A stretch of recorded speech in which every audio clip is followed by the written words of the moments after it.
Bonjour chers internautes, merci de nous donner encore cette fidélité pour nous suivre partout à travers le monde. C'est nous, alors nous sommes là aujourd'hui, nous recevons pour vous un grand homme de ce pays, un cas de l'UDPS, il s'appelle Papa Robert Koumou. Avec lui, nous allons essayer de parler un peu de la décision prise par le chef de l'État lors de la réunion interinstitutionnelle. Le président de la République a décidé de suspendre l'installation des sénateurs élus. Mais aujourd'hui, nous voulons savoir exactement, parce que d'autres en parlent, que la décision du chef de l'État, c'est vraiment une décision anticonstitutionnelle. Aujourd'hui, nous allons savoir, avec ce cas de l'UDPS, est-ce que réellement, ce que les gens disent, est-ce c'est vrai ou c'est faux? J'ai dit déjà, bonjour papa. Bonjour, messieurs les journalistes. Nous avons vu le président de la République prenant une décision qui a sanctionné l'élection des sénateurs, mais aussi l'élection des gouverneurs. Mais on en parle de plus en plus que cette décision de la réunion interinstitutionnelle est anticonstitutionnelle. Qu'en dites-vous? Merci, messieurs les journalistes. Moi, je ne suis pas juriste, je suis pratiquant, puisque ayant travaillé avec le professeur des professeurs, le professeur Marcel Yaou, qui est mon modèle et mon parrain politique. Qu'appelez-vous une décision anticonstitutionnelle? Le président de la République, au regard de l'article 69 de la Constitution, qu'il lui donne les prérogatives d'éveiller au bon fonctionnement des institutions, a constaté un dérapage, l'immoralité, la corruption dans le chef d'abord de la CENI, qui a organisé les élections des sénateurs et qui a avalisé les bureaux des assemblées provinciales en violation de l'article 160 de la Constitution. La réunion interinstitutionnelle, le président de la République n'a associé que d'autres institutions, notamment les cours et tribunaux, la CENI et l'Assemblée nationale, bien que n'ayant pas mis son bureau définitif, mais avec le bureau, il a associé le bureau provisoire de l'Assemblée nationale, pour qu'ensemble, ils voient la dérive des élections telles qu'organisées par la CENI, en violation de l'article 160 de la Constitution.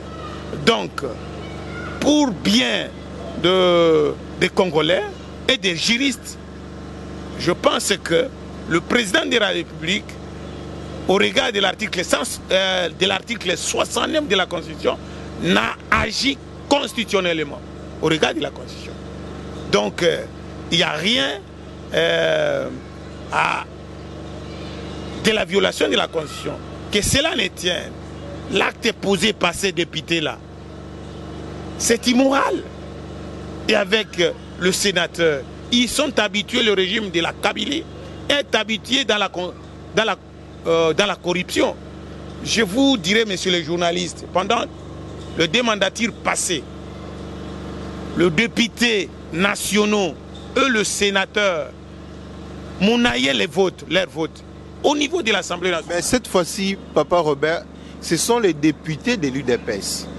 L'UDPS a eu au moins à rafler 12 députés au sein de l'Assemblée provinciale. Mais comment fait-il que le même personne qui vient après 38 ans de combat, il vient dans l'Assemblée provinciale, juste pour quelques billets, doivent céder?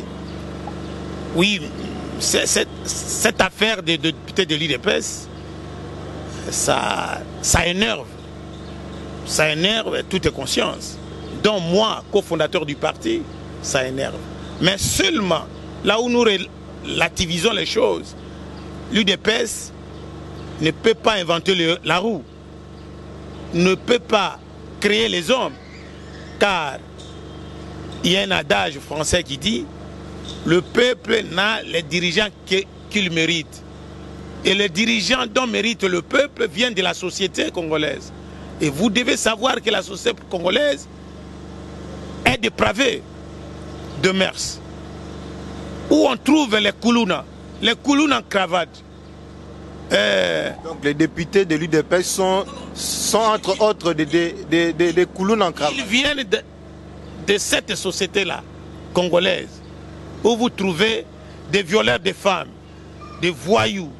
Alors, l'UDPS ne crée pas le peuple. C'est le peuple qui a créé l'UDPS. Par conséquent, l'UDPS ne peut que regretter avoir recruté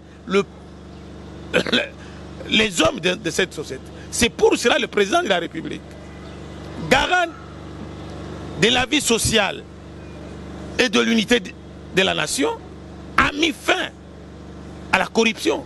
C'est pour cela cette décision du président de la République de combattre inlassablement la corruption est applaudie par la majorité de notre peuple.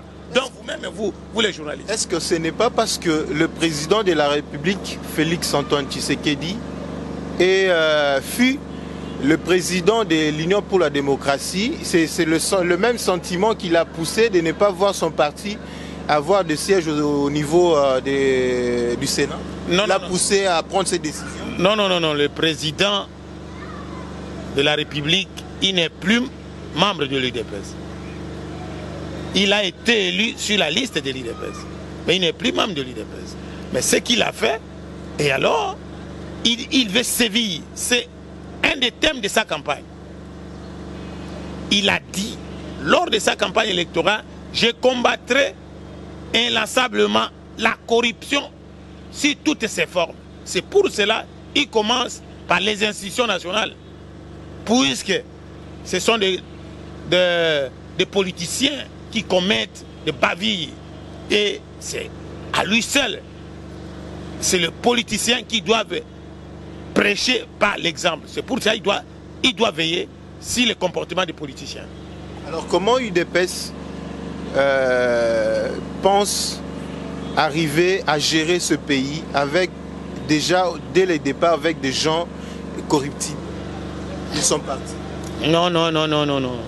L'UDPS, c'est le parti le mieux organisé. C'est le parti du peuple.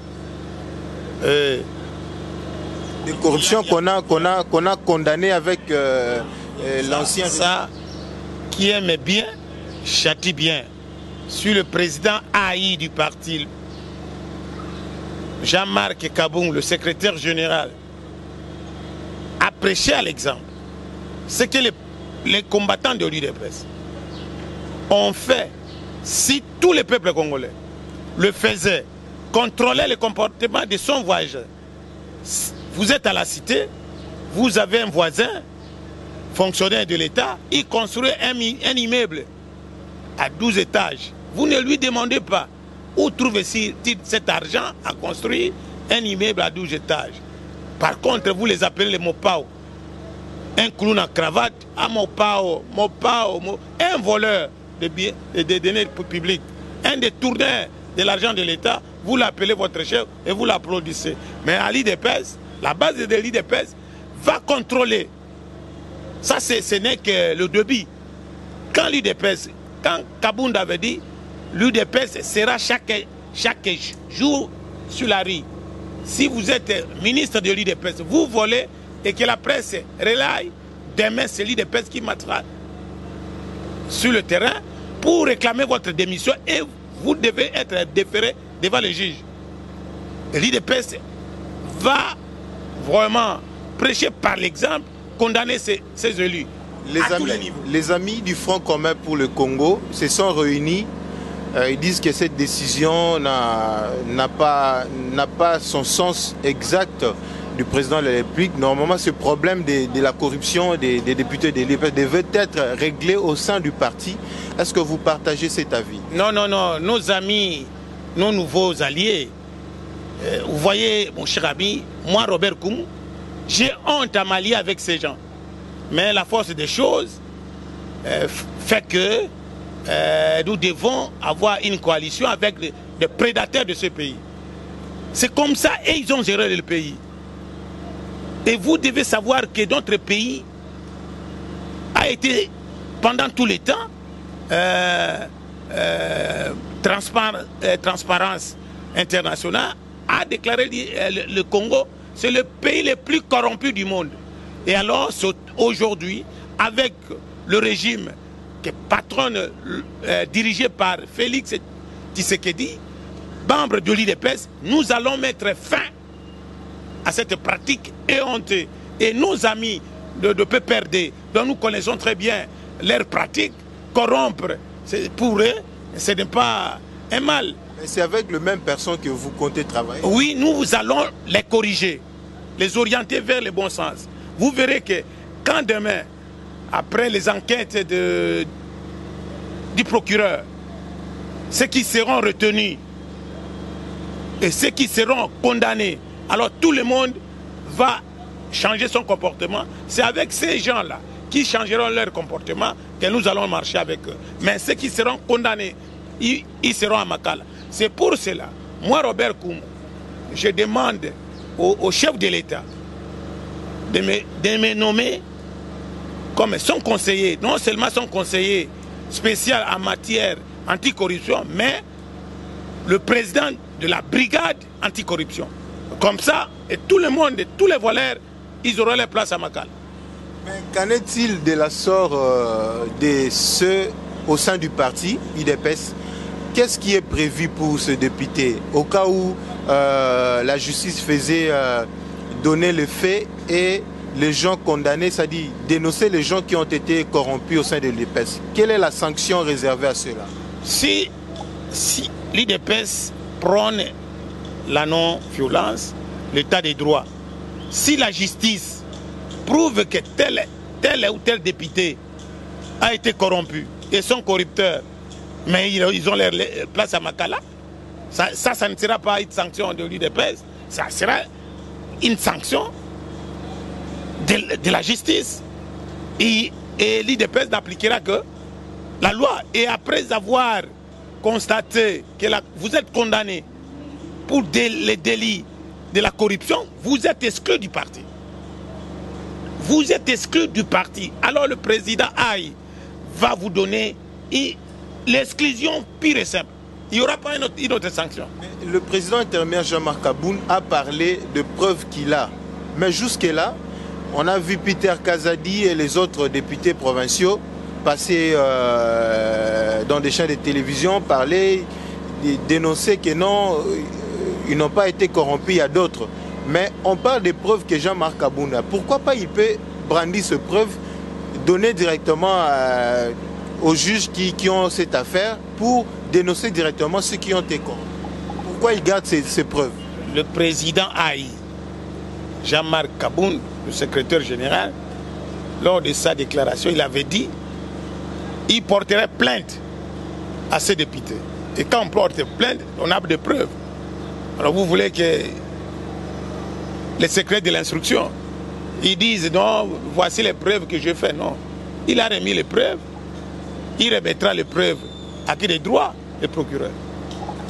Il remettra les preuves à qui des droits. Il s'agit de Jean-Marc Aboun, Dixit, Papa Robert Koumou, cadre de l'UDPS, que nous avons reçu aujourd'hui pour vous. Nous avons essayé de brosser l'actualité qui faisait cours à travers la toile ici à Kinshasa, mais aussi à l'extérieur, là où vous vous trouvez, et vous avez trouvé la réponse.